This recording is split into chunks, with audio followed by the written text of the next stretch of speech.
Bienvenue à tous, bienvenue Anne, à toi aussi, et bienvenue de l'Australie, hein, comme on peut le voir sur ta petite tasse. Pour toi, c'est bientôt le soir, alors que pour moi en France, c'est plutôt le matin. Aujourd'hui, avec toi Anne, et avec vous tous, on va parler animaux, de la relation entre l'humain et l'animal, à l'occasion en fait de cet événement spécial issu du sommet virtuel de l'EFT dans l'éducation. Ça va être le sommet, un sommet sur les animaux qui va se tenir entre le 16 et le 18 juin 2023. Un événement 100% en ligne qui va être gratuit à suivre au moment même de l'événement. Enfin, tu nous en diras plus, Anne. Et puis, vous pourrez acheter un pack du sommet en entier avec des bonus pour chacune des conférences du sommet. Euh, Dès maintenant si vous le souhaitez, ou post-événement, bien entendu. Et donc l'idée avec cette vidéo, ça va être de vous informer sur c'est quoi ce sommet sur les animaux, qu'est-ce qu'on peut en apprendre, et puis peut-être de vous donner quelques premières clés de compréhension sur le lien humain-animal. Donc pour ça, je reçois Anne Ciré. Anne, elle est psychothérapeute, coach, formatrice et praticienne en EFT, en psychologie énergétique, en tout plein de choses. Et puis elle est aussi, et surtout, j'ai presque envie de dire, organisatrice du sommet de l'EFT dans l'éducation, qui se tient depuis 4-5 ans, il me semble. Puis donc, cette année, parmi les événements spéciaux que tu proposes dans le cadre de ce sommet, il y a l'événement du sommet des animaux. Donc Anne, je te laisse la parole. N'hésite pas à compléter la présentation de toi-même et du sommet, même si tu veux d'ores et déjà en plus nous parler des origines de ce sommet. Vas-y, je te donne la parole. Merci beaucoup, Chloé. Et bonjour à tous ou bonsoir, hein, tout dépend. Donc, moi, c'est plutôt l'heure du thé ici. Et oui, c'est très sympathique de m'avoir invité. Et surtout qu'il y a peu de temps, c'est moi qui t'avais invité. Donc, voilà, on a pareil. Alors, effectivement, tu parlais de ce. Alors, je l'appelle mini sommet, cet événement spécial. C'est un événement spécial organisé par le sommet d'IFT dans l'éducation et par le programme IFT en classe. Le programme, c'est un projet que je porte. Euh, Au départ, il est né avec le docteur Peter Stapleton en pratiquant finalement l'EFT, chose que tu fais aussi, Emotional Freedom Technique, donc qui fait partie de la psychologie énergétique et d'ailleurs qui est une des méthodes la plus utilisée dans le monde de la psychologie énergétique. Donc, Dr. Peter Stapleton, elle est aussi en Australie, et donc nous travaillons ensemble sur certains projets. Et là, elle faisait d'IFT en classe. Donc, je m'étais formée, je lui ai dit, je veux bien le faire en France. Donc, j'avais traduit beaucoup de choses. Du coup, depuis, je fais des formations. Je fais cours parce que, entre-temps, effectivement, le temps passe et j'ai croisé disons, le chemin de beaucoup de praticiens en EFT et notamment de ceux qui ont débuté dans la technique et qui ont porté l'EFT à travers le monde, que ce soit Gary Craig, Brad Yates, aussi bien des Américains que des Européens. Et l'idée est venue de faire un sommet, le premier sommet d'EFT dans l'éducation en 2019. Et cette année, ça sera la 5e édition. Et comme tout ce qu'on fait, c'est pour contribuer au bien-être des enfants intérieurs compris. Et pour contribuer au bien-être des enfants, eh bien, c'était le fait d'enseigner l'IFT en classe, le fait de former les parents, parce que souvent, tu as dû remarquer que les parents viennent, hein, moi qui suis thérapeute, mais je pense qu'aussi tu as dû remarquer, pour fixer leurs enfants. Bon, alors ça c'est très anglais, Comme mais on dit en anglais, oui. je garde le terme parce que c'est vraiment comme une image qu'on veut fixer. Et quand on leur dit que va falloir peut-être voir d'abord avec eux, euh, parce que on est tous, comment dire, énergétiques et on s'influence les uns sur les autres, hein. Euh, Mon background, c'est-à-dire ma formation de base, elle est ingénieure. Donc, quelque part, je sais de quoi je parle au niveau fréquence, énergie et autres. Et quand on dit que tout le monde est énergétique et on baigne tous dans un champ d'information, et d'ailleurs, c'est ma façon de pratiquer, hein. J'utilise la pensée globale, j'utilise l'épigénétique, la neuroscience, donc la physique quantique.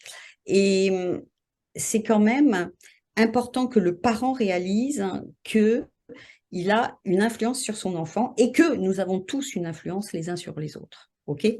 Maintenant, ça commence à se savoir un peu plus, je pense, ce qui est très bien. Donc, Et je me permets voici un d'ajouter, ça inclut aussi les animaux de compagnie, dans ce Et cas-ci. voilà, justement. Donc, comme je marche beaucoup avec l'univers, je suis un petit zèbre, hein, c'est-à-dire les HP qui sont très connectés avec tout ce qui vient de l'univers. Moi, je travaille avec l'univers. Donc, pour la 5e édition en 2023 du sommet de l'IFT dans l'éducation, j'étais en pleine préparation et me vient le message qu'il fallait que je fasse un mini sommet sur les animaux. J'ai appris beaucoup de choses. Et surtout, le principal, c'est que vous ayez un animal ou un enfant, c'est la même chose. L'enfant est là pour être un miroir et surtout, comme l'enfant, alors surtout plus il est petit, hein, il est en général en onde θ, c'est-à-dire que de 0 à 2 ans, il est en onde θ. Et après, il va être donc en bêta, hein, euh, pardon, delta, θ, alpha, bêta. Je le retiens, C'est c'est aussi bien. l'augmentation. C'est-à-dire que quand il est tout petit, de 0 à 2 ans, il enregistre toutes les informations, et même jusqu'à 7 ans, où là, donc, il a un peu plus, je veux dire, avec ces ondes qui sont vraiment lentes, et c'est pour ça qu'on vous dit 7 ans, l'âge de raison. Mm. Et c'est tel un ordinateur disque dur où on met tous les softwares pour le faire fonctionner. Voilà. Donc ça, c'est important que vous le sachiez. Et l'animal est aussi en basse fréquence. Et après, près à l'adolescence, hein, il va passer, après à 8 ans, donc ce que je disais après l'âge de raison, en ondes alpha. Et vous savez, c'est les ondes hypnotiques, euh, là on est très zen, hein, Mm, mm. et c'est ces ondes qui, qui sont vraiment de la relaxation, quand vous vous mettez en cohérence cardiaque, quand vous pratiquez la méditation, donc l'hypnose, vous arrivez dans ces ondes, hein. Et vous pouvez aussi l'IFT ou autre. Et les animaux, suite justement à ces enregistrements que j'ai pu pratiquer, ces animaux sont en ondes alpha. Et c'est vraiment très intéressant parce que si on prend donc nos enfants qui ont passé ce cap des 7 ans, qui sont aussi en ondes alpha, vous avez exactement le fait qu'ils sont à une fréquence où ils peuvent communiquer, déjà, même les plus petits, mais communiquer entre eux, mais surtout, je vous ai expliqué qu'ils absorbent quand ils sont tout petits l'information, c'est surtout qu'ils vont vous faire un miroir du comportement, enfin pas du comportement, de ce qui se passe, de l'atmosphère, ce qui se passe autour de vous. Donc si vous êtes une famille, pour les deux parents, quand vous voyez votre enfant qui a un comportement étrange ou votre animal qui a un comportement étrange, vous pouvez vous poser des questions en commençant par vous-même, qu'est-ce qui m'arrive, au lieu de vouloir fixer votre animal ou fixer les enfants. Et justement, pour en venir aux animaux et au sommet sur les animaux,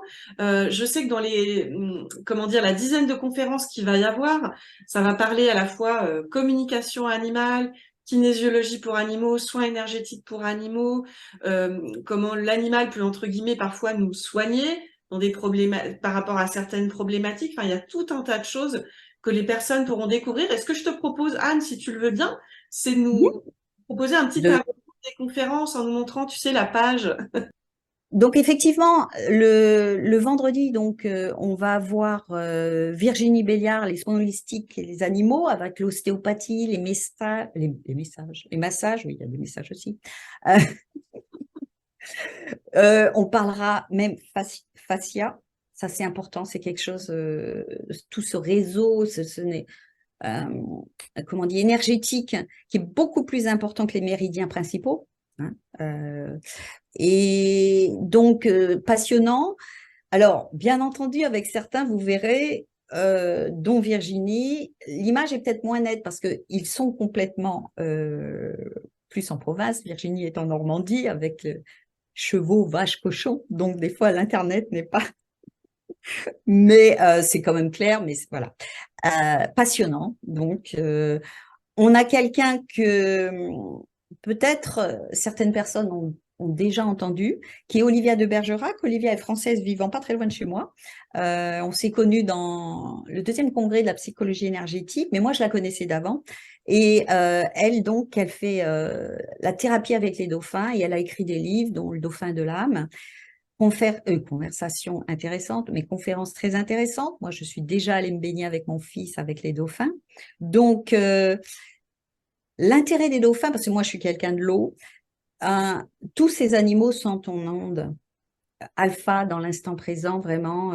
Mais peut-être avec les animaux, comme les dauphins ou les baleines, hein, tous ceux qui vivent dans l'eau, c'est que vous avez ce pouvoir de l'eau. On revient dans l'utérus de la maman, hein, avec le liquide du terrain. Donc, parfois, ça peut faire un petit plus au niveau de la thérapie avec les animaux. Parce que, bien entendu, vous pouvez faire la thérapie avec les chevaux, euh, donc les dauphins. Tous les animaux sont thérapeutiques, hein, puisque je vous dis qu'ils sont quand même dans des ondes alpha et ils veulent votre bien-être. Voilà.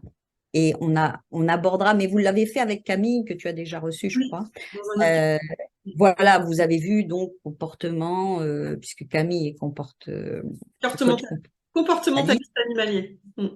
Donc on voit aussi ce que les animaux nous apprennent sur nous-mêmes, leur comportement, où c'est pas eux qui ont forcément un problème, comme je disais, c'est un miroir aussi. Ils nous montrent le problème que l'on peut avoir, hein. Et voilà. Et d'ailleurs, il y a plein d'anecdotes, mais les anecdotes, je ne vous les dis pas, comme ça vous irez voir le sommet. C'est très amusant, toutes les petites histoires. Après, nous avons donc la kinésiologie avec Cécile, une architecte à la base. Euh, Toujours des HP, hein, tous.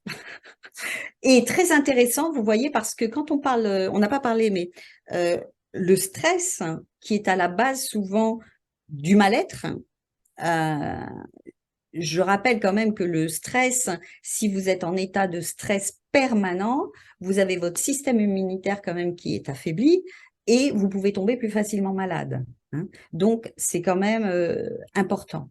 Et euh, moi, je trouve que le stress, il est aussi bien émotionnel, physique, mental, alors je ne vais pas rentrer dans les détails, mais environnemental aussi.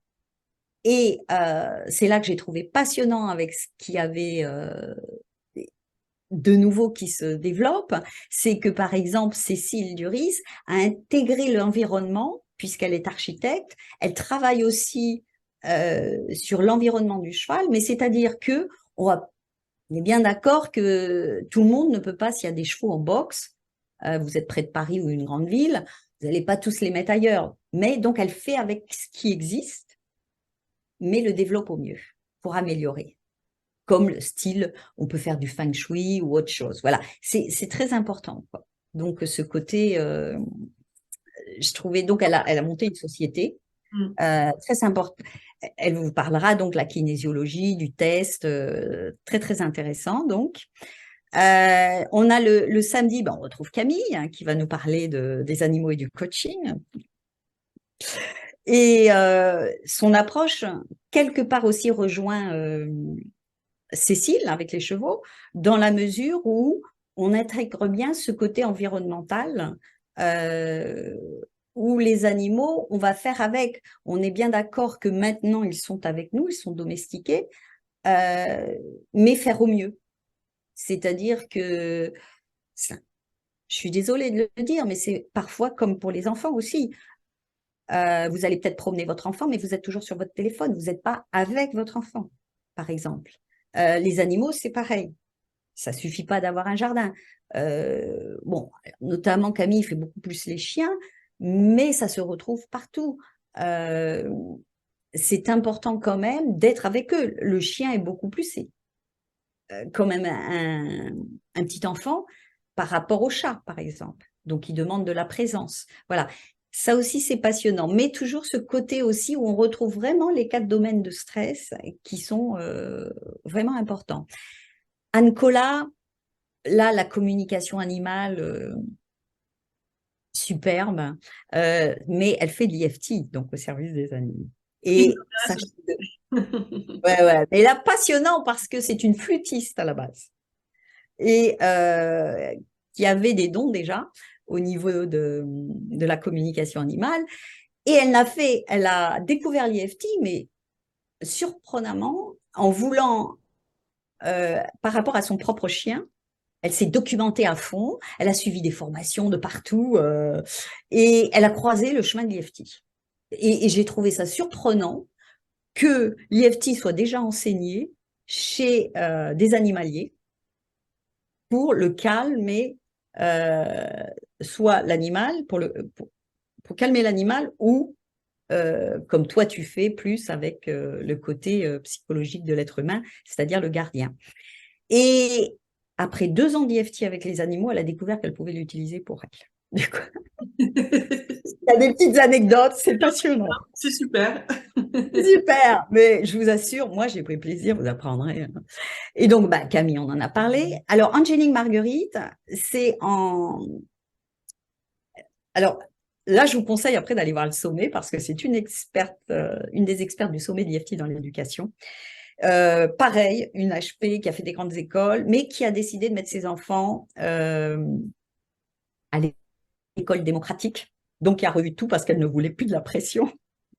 Elle l'avait vécu et elle n'en voulait plus. Ça, c'est les petites anecdotes. Et quand je lui ai dit que je faisais ce mini-sommet, elle m'a présenté Angélique Marguerite. Euh, et, et donc, pour en revenir à cette experte qui m'a présenté Angélique, qui s'appelle Laurence Harpy, elle fait du Heart Body Healing. Donc, elle est revenue aussi, donc c'est une coach et autre chose, mais elle est revenue au mouvement du corps Mm. parce qu'on en parle aussi dans ce mini-sommet qui est très important de mettre toujours le mouvement. On en parle notamment avec Virginie hein, dans les soins holistiques. Très important toujours le mouvement. Hein. Donc, alors là, on va parler des animaux et du deuil et de la communication après. Et ce que nous apporte, euh, je veux dire, cette communication, ce lien. Alors, elle a des dons hein, avec ça. Et, euh, et on parle du deuil d'une manière générale, mais on va parler aussi des séparations, aussi bien des départs, des euthanasies. Voilà, avec tout, on va parler un petit peu, parce que c'est des sujets qui préoccupent beaucoup les gens quand même, hein, les déménagements, je veux dire quand on perd quelqu'un, l'animal par lui-même, comment il est lui aussi. Voilà, et quand on a des enfants, comment ils le vivent. Hein, donc ça, c'est super. Et du coup, on revoit le sujet de la mort hein, aussi. Euh, parce que d'ailleurs, dans le sommet d'IFT dans l'éducation, moi, je suis d'une éducation où la mort n'est pas vue du tout comme quelque chose de triste. Voilà, il y a des cultures qui la célèbrent, donc voilà. Et enfin, nous avons le dimanche. Alors, Louise Baudin, que beaucoup de connaissent déjà, c'est son dernier livre, Les soins énergétiques pour les animaux. Alors, on parlera même des auras, des entités. On va très loin. Alors, C'est plus qu'on va Luc est Luc est un ami qu'on retrouve dans tous les sommets de TFT dans l'éducation, parce et c'est un ancien médecin, hein, donc même en cancérologie, et qui est passé vraiment de la médecine traditionnelle à la médecine, vraiment les soins holistiques, à la médecine alternative. Et comme je disais que je n'avais pas réussi à avoir de vétérinaire, eh bien, cet ancien médecin allait nous faire donc le vétérinaire dans la mesure où, si on se base dans le passé, vous aviez des médecins qui accouchaient des vaches hein, ou des juments et inversement, des fois on appelait le vétérinaire en pleine campagne pour accoucher sa femme. Donc voilà, il y avait des choses. Bon voilà, comme tu peux voir, on s'amuse bien. Alors Liliane, je vous ai parlé elle est du Canada. Et alors, une petite aparté, euh, vous avez Camille et Liliane, leurs 2 académies, le centre s'appelle Eden. Alors, je vous dis pas, je ne révèle pas, vous irez voir pourquoi, mais ça n'a pas la même signification et c'est très amusant. Et enfin, Louise Abo, qui est avait déjà parlé des animaux dans c'était le second sommet, je crois. Donc, j'ai fait appel à lui parce qu'il s'occupe aussi des zèbres, les êtres humains, et qui est comportementaliste aussi, et qui fait que à distance, même si les autres le font aussi, mais il ne se déplace jamais. Il a mis en place des techniques et il communique avec les animaux. Alors, il y a des super histoires, notamment celle d'un lion, donc je ne vous dis pas plus. Je connais pas. Et pardon. J'ai hâte de connaître cette histoire avec le lion. Mais tous sont des histoires passionnantes, je vous assure. Donc voilà, et on aura la soirée de clôture. Ce que je vais proposer aux internautes, s'ils veulent en savoir plus, ça va être de profiter de 2-3 teasers de présentation, un avant-goût de ce qu'il y a dans les conférences, à la suite directe de notre vidéo, là, Anne. Ouais, mais les dauphins déjà. Moi, j'aime bien. Ouais. Et je sais Tu peux pas si ramener la famille. tu as un mot à nous partager avant de conclure cette vidéo ensemble. Vous apprendrez vraiment plein de choses. Et tout un chacun peut communiquer. Chacun d'ailleurs des experts, enfin pour beaucoup ont des formations. Euh, J'avais envie de même suivre toutes les formations parce qu'on a envie d'aller plus loin. Et la seule chose, c'est que essayez déjà en vous mettant dans un état alpha. De toute façon, ils vous donnent des astuces, hein, des trucs. Plein, donc c'est génial. Et il y a de la pratique aussi, si c'est vrai, j'avais oublié de dire, certains vous font faire de la pratique, mais vous pouvez essayer déjà en vous mettant dans un état calme, en demandant la permission à l'animal de se connecter, d'essayer de lui parler, vous verrez s'il accepte. Et la seule chose, c'est que je dirais, comme pour les animaux, comme pour les enfants, pour tout un chacun, soyez dans le respect et la bienveillance. Si quelqu'un ne veut pas, ne forcez pas. Merci beaucoup, Anne. Merci. Et puis, restez connectés pour les teasers qui vont suivre. Et puis, à très bientôt. Et puis, à très bientôt à toi aussi, Anne. Et À bon vous, on se retrouve bientôt.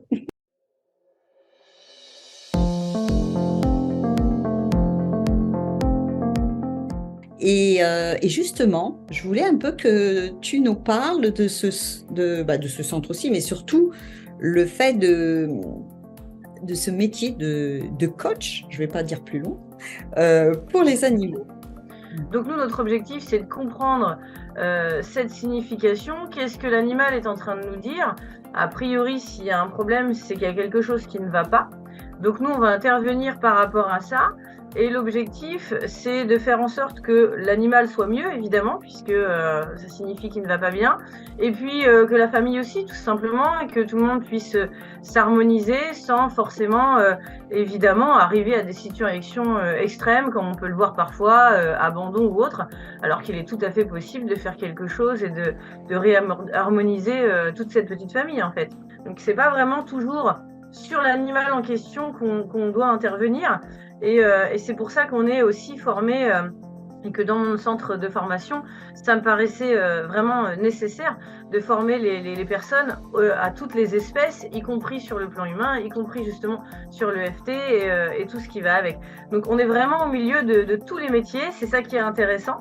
On peut travailler en collaboration avec tous ces métiers et puis aussi déterminer à quel moment et à quelle limite de compétences on pourrait être confronté ou non.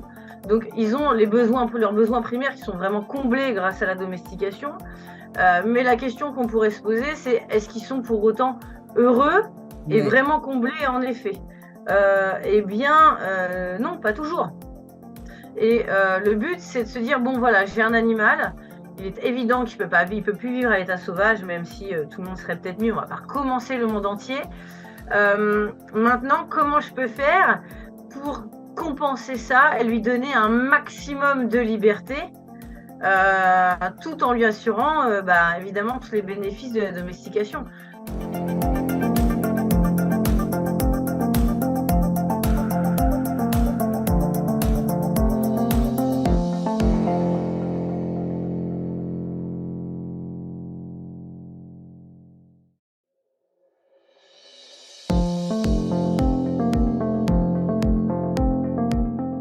Aujourd'hui, c'était vraiment par rapport à son livre aussi, Si tu peux nous le montrer, s'il te plaît, Luc, qui est le manuel des soins énergétiques pour les animaux. Souvent, les animaux de compagnie, évidemment, ils sont très fusionnels, très en symbiose avec leur maître. Et souvent, on les voit bien, quand le maître est pas bien, ils viennent le consoler, ils viennent s'approcher, ils sentent tout ça. Mais aussi, les animaux prennent aussi souvent la maladie qu'aurait dû avoir le maître. Et c'est ce que j'expliquais souvent aux personnes. Je leur dis, OK, vous soignez, on va soigner l'animal, mais regardez bien, vous, est-ce que ça correspond pas à un problème que vous avez à résoudre dans votre vie, et la résolution de votre problème dans votre vie aura des répercussions sur l'évolution de la maladie de votre animal. J'ai commencé par proposer, pour commencer, tout simplement la méthode Aora, qui est une méthode qu'on utilise classiquement, que tu connais bien, Anne, et qui permet tout simplement, en commençant, on peut discuter avec l'animal, on peut s'approcher de lui, et se concentrer soit sur la région malade, tout simplement. Parce que simplement en se concentrant pendant 1 minute, 2 minutes, 3 minutes sur cet endroit, eh bien, l'énergie suit l'attention. Et encore en plus, l'intention. Si on en plus l'intention, on met l'intention de soulager le patient, oui. Là aussi, on en retrouve beaucoup des incorporations d'entités, de petites entités plus ou moins importantes d'ailleurs, parce que les animaux vadrouillent évidemment, et là encore, ils attrapent beaucoup de choses de cet acabit-là. Après ça, les animaux ont des chocs émotionnels, des stress, des angoisses, alors qui peuvent être très liés avec ceux de leurs propriétaires, mais aussi ces chocs émotionnels peuvent être aussi très personnels.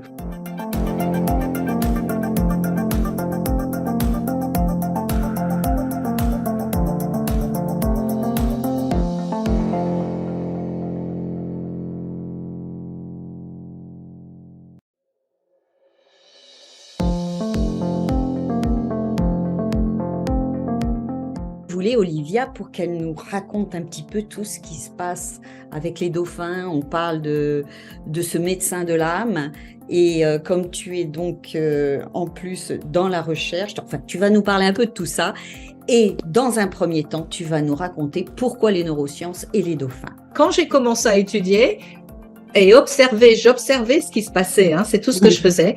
J'ai vu que ça marchait pour les phobies de la mer. En Australie, on a beaucoup de phobies des requins, tu sais. Les gens ont tellement peur des requins, ils ont été traumatisés par les dents de la mer. Et il y a aussi beaucoup de dépression. J'ai eu des jeunes, Daniel, c'était le cas, l'autisme, les addictions, la drogue, hein, l'épilepsie aussi. La clé, c'est d'aller dans ces fréquences, parce que en bêta, tu as du plaisir, mais tu as aussi de la douleur. Et aussi la peur.